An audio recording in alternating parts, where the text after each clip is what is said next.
5,000 versus 15,000. Farmers versus empire. On July 22, 1499, the Swiss charged into impossible odds at Dornach and won. Their leader cut down the imperial general. Their pikes shattered cavalry, and by nightfall, the battlefield was theirs. This is the forgotten war story of how a mountain confederacy humbled the Holy Roman Empire. The Emperor's Gamble. Maximilian I was a man who dreamed in empires. He wanted to forge the Holy Roman Empire into something stronger, something unified, something that could stand against France in the west and the Ottoman Turks pressing from the east. But dreams like his required money, soldiers, and obedience. And that meant the Swiss, perched high in their alpine valleys, had to bend. The Swiss had been a thorn in his dynasty's side for decades. These mountain communities, bound together in the old Swiss Confederacy, had resisted Habsburg power again and again. Maximilian believed he could tame them with laws and taxes, a common imperial penny, a supreme court that answered only to him. In his mind, this was the order of things: one emperor, one law, one tax. But the Swiss laughed at such notions. They had lived and died by their own councils for centuries. They would not pay for an emperor's ambition. So Maximilian turned to force. He gathered his allies in the Swabian League, a coalition of southern German towns and nobles, and built a new kind of army. He had trained them with the very men he meant to fight against: Swiss mercenaries. They taught the Swabians the art of the pike square, the discipline of the hedgehog formation, the deadly thrust that had shattered the knights of Burgundy only a generation before. Now, Maximilian believed, he had an army that could meet the Swiss on equal terms. But even equal terms would not be enough. He needed a decisive blow, a victory that would shatter Swiss confidence and remind Europe of Habsburg power. He planned a two-pronged strategy: a show of force at Constance to draw the Swiss eye, and a real strike farther west against the fortress of Dornach, a stone sentinel overlooking the Birs Valley. Take Dornach, and the roads to Bern, Zurich, and Solothurn would lie open. Take Dornach, and Maximilian would break the Confederacy's will. Yet war is not fought on parchment, and for all his plans, Maximilian overlooked a dangerous truth. The Swiss did not fight for empire or dynasty. They fought for home. The Swiss Confederacy. Imagine a land of jagged peaks and narrow valleys, where every harvest could mean survival or starvation. This was Switzerland at the end of the 15th century. It was no grand empire, no sprawling kingdom. It was a patchwork, a confederacy of cantons, each fiercely guarding its own rights, bound together by oaths rather than by crowns. To outsiders, it looked like chaos. No single ruler, no palace, no royal treasury. Just local councils of farmers, butchers, smiths, and merchants debating in public squares. To emperors and kings, this was baffling. How could such a loose system possibly survive in a world of dynasties and armies? Yet to the Swiss, it made perfect sense. Leadership rose not from noble bloodlines, but from trust earned in the community. When war came, men followed those who had proven themselves, whether in fields, in councils, or in the brutal business of mercenary service abroad. This way of life forged a special kind of soldier. The Swiss were not trained from birth to obey a monarch. They fought for their villages, their families, their neighbors, and in the crucible of the Burgundian Wars, they had earned a reputation as Europe's fiercest infantry. Against the armored knights of Charles the Bold, they had stood unbroken, their pikes bristling like a living wall, their halberds ripping riders from their saddles. The victories at Grandson, Merton, and Nancy had shocked the continent. But reputation is a double-edged sword. Success made the Swiss coveted as mercenaries, selling their skill across Europe, and it made enemies eager to copy them. By 1499, the Landsknechte of Germany, trained in the Swiss style but in far greater numbers, were eager to prove they were the equals of their Alpine teachers. The Confederacy knew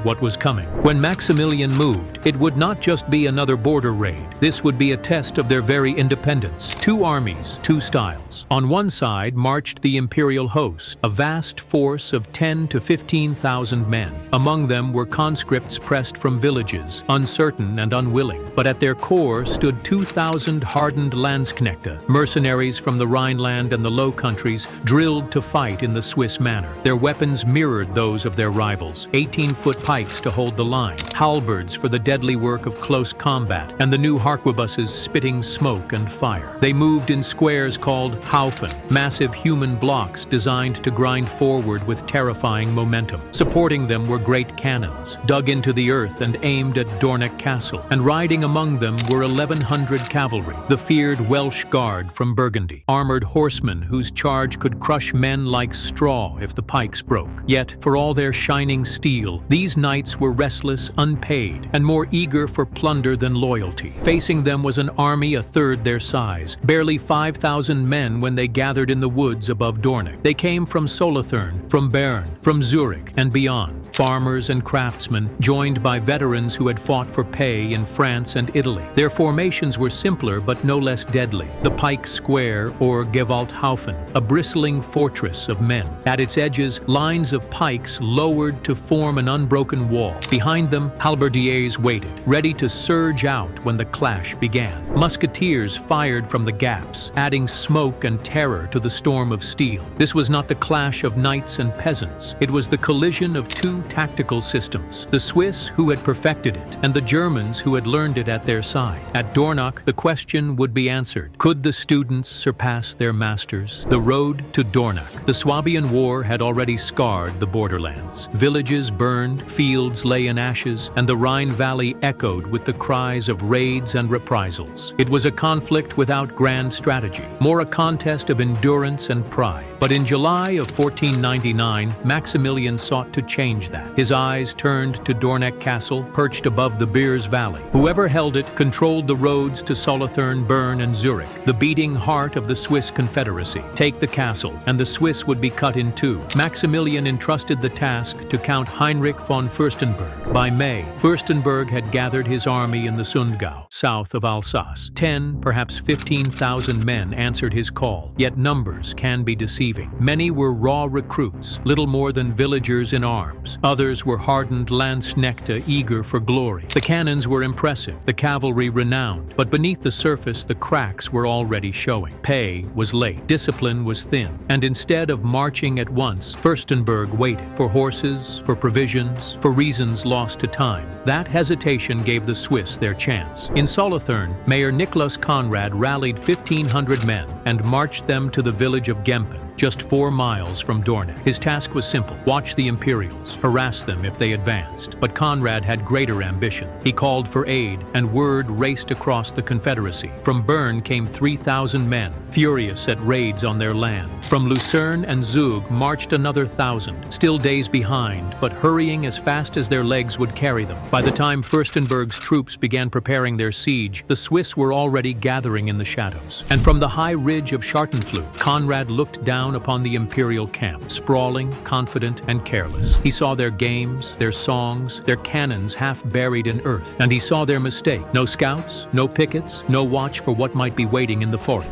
Niklaus Conrad was no emperor, no noble general astride a warhorse. He was a mayor, a man chosen by his neighbors in Solothurn to speak for them, to lead them when danger came. But on that July afternoon, he carried the fate of Switzerland on his shoulders. Conrad knew his men were outnumbered, 3-1, yet he also knew something the Imperials did not. Morale and preparation could tip the balance of war. When the Bernese arrived, weary from their march, Conrad's men shared food and wine with them. They had thought ahead, bringing extra supplies so their allies could arrive fast and unburdened. What might have been exhaustion and hunger turned instead into camaraderie. In that moment, men from distant cantons became brothers in arms. The Swiss War Council gathered, their voices low as they looked down from Schartenfluh toward the imperial camp. Should they wait for the Lucerne and Zug contingents to arrive, or strike now, before dusk, while the enemy played its songs and dances? Conrad pressed his case with quiet confidence. Surprise was their only weapon. Delay, and the Imperials would complete their siege lines, their cannons fixed upon Dornach Castle. Act now, and perhaps they could end the battle before nightfall. It was a gamble, but a gamble born of clear eyes and practical leadership. Conrad's plan was simple, almost brutally so. 2 pike squares, his own vanguard. The Vorhut would strike first, straight into the enemy artillery. The Bernese Gewalthaufen would follow, smashing into the heart of the Imperial camp. The Lucerne and Zug men,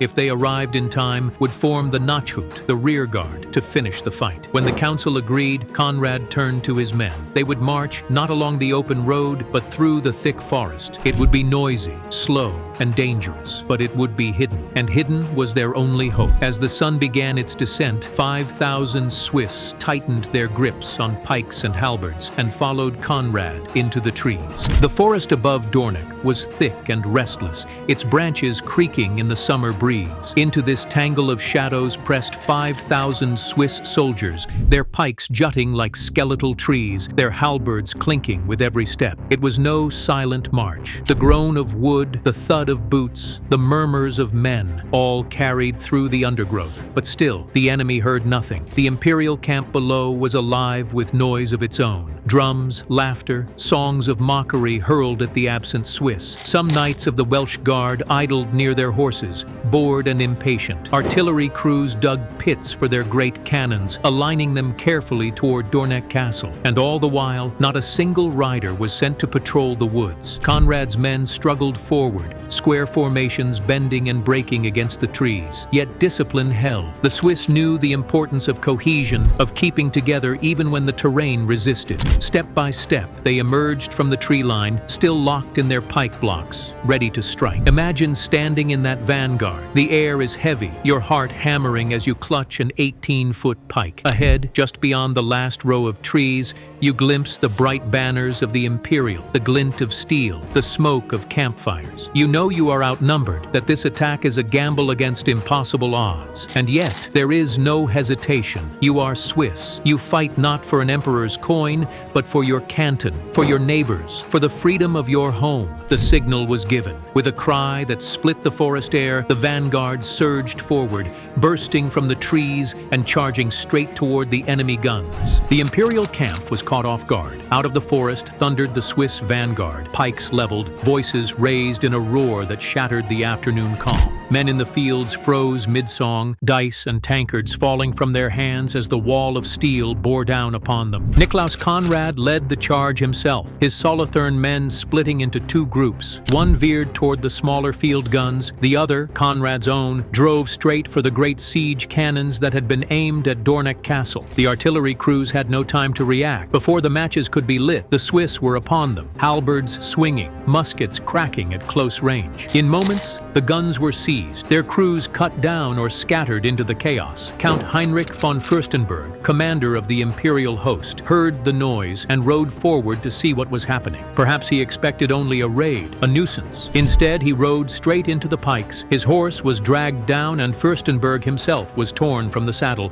killed within minutes of the first clash. The imperial army had lost its leader almost before the battle had begun. Confusion spread like wildfire. The Welsh Guard, proud knights in gleaming armor, spurred their horses, not to counterattack, but to flee across the Biers stream. Imperial infantry scrambled to form ranks, the Landsknechte trying desperately to bring order to the camp. Yet the Swiss pressed on, hacking through tents, toppling wagons, scattering men who only hours before had been playing games on the grass. For a brief, electrifying moment, it seemed the impossible had happened. A force of 5,000 had shattered an army 3 times its size. But war rarely grants easy victories. The Imperials rallied, their pike squares forming at last, their banners rising defiantly above the din. The Swiss vanguard, now deep inside the camp, found themselves isolated, their initial fury slowing as the enemy closed around them. The real battle was only beginning. The field between Dornach and Arlesheim became a furnace of steel and flesh. The Landsknechte, disciplined at last, locked their pikes and pushed forward, their square grinding into the smaller Swiss vanguard. Conrad's men fought furiously, halberds flashing,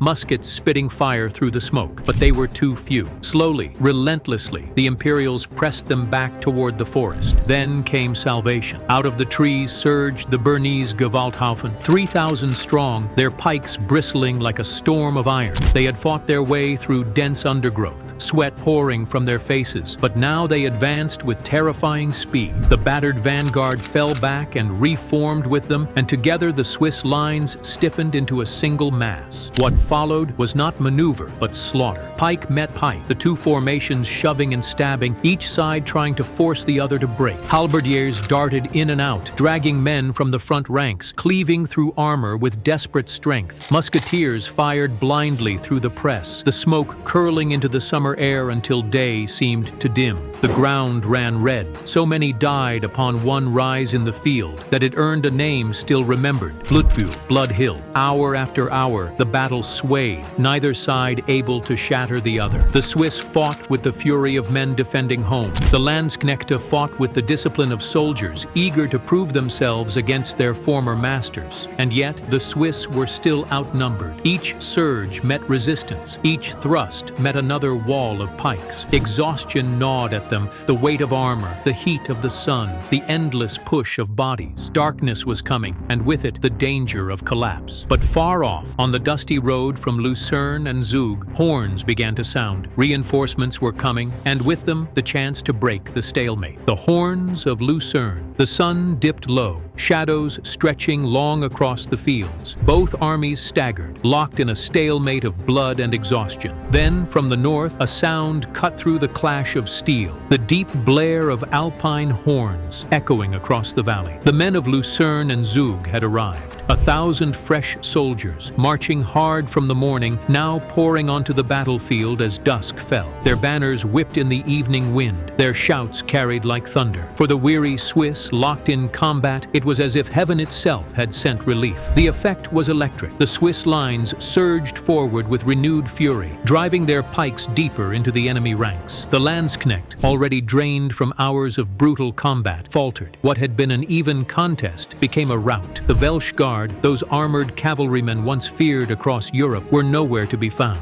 Many had slipped away in search of plunder. Others simply rode off when the tide turned. Without them, the imperial line cracked, and once it cracked, it broke. The Landsknechte fled across the Bier stream, their formation shattered, their weapons abandoned in the mud. The Swiss pursued relentlessly, cutting down all they could reach. The chaos of night magnified the slaughter, friend and foe alike clashing in confusion until the field was littered with bodies. When silence finally fell, 3,000 Imperials lay dead. The Swiss counted 500 of their own. It was a terrible price, but it was victory. Against impossible odds, the Confederacy had triumphed. Aftermath and peace. When dawn broke over Dornach, the battlefield lay silent, but for the crows. The Swiss walked among the fallen, gathering their own dead for burial. 3,000 Imperials remained unclaimed, left to rot where they had fallen. Only the body of Heinrich von Fürstenberg was carried away, taken to the church at Arlesheim. For the Swiss, the victory was not merely in survival, it was in what followed. The wounded were carried into nearby towns, tended with care until they healed. The booty of the battle, weapons, armor, coin, was not hoarded by the victors. It was divided among the widows, the orphans, and the maimed. Every man knew that if he fell, his family would be provided for. It was this quiet covenant, as much as their pikes and halberds, that bound the Confederacy together. Yet for all their triumph, the Swiss did not march on into Alsace or Swabia. They had no hunger for conquest. 6 days they lingered on the battlefield. Then they turned homeward. Their fight was never for empire. It was for independence, for the right to govern themselves. News of the defeat stunned Maximilian. His grand gamble had collapsed. His armies were broken, his coffers drained. By September, he signed the Peace of Basel. In it, the emperor acknowledged what the blood of Dornach had proven. He would have no right to tax the Swiss, no power to impose his courts upon them. The Confederacy stood free, but history rarely stands still. Though victorious, the Swiss had shown their hand. The Landsknechte had fought them as equals, and the age of Swiss dominance was drawing to a close. Soon, the pike squares of Germany would march across Europe, carrying the tactics of Dornach to distant fields. Yet for one summer's day in 1499, on a hill above the Birs, the Swiss proved that courage, unity, and shrewd leadership could defy an empire. Closing reflection. The Battle of Dornach was more than a clash of soldiers. It was the story of a people who refused to be swallowed by an empire. Farmers and craftsmen statesmen, marching under the banners of their cantons, stood against an army that should have crushed them. They fought not for glory, but for the right to remain themselves, stubbornly local, stubbornly free. And though the age of Swiss dominance would fade, their victory at Dornach carved a lesson into history, that leadership rooted in community, strategy born from necessity, and courage drawn from common purpose can overturn even the grandest of imperial plans. If this story moved you, imagine how many more are waiting in the shadows of history, battles fought in forgotten valleys, leaders whose names never reached the chronicles of kings. So if you'd like to journey deeper into these hidden corners of the past, make sure to like this video, share it with those who love history, and subscribe for more stories where the small stand against the mighty. And sometimes, just sometimes, they win.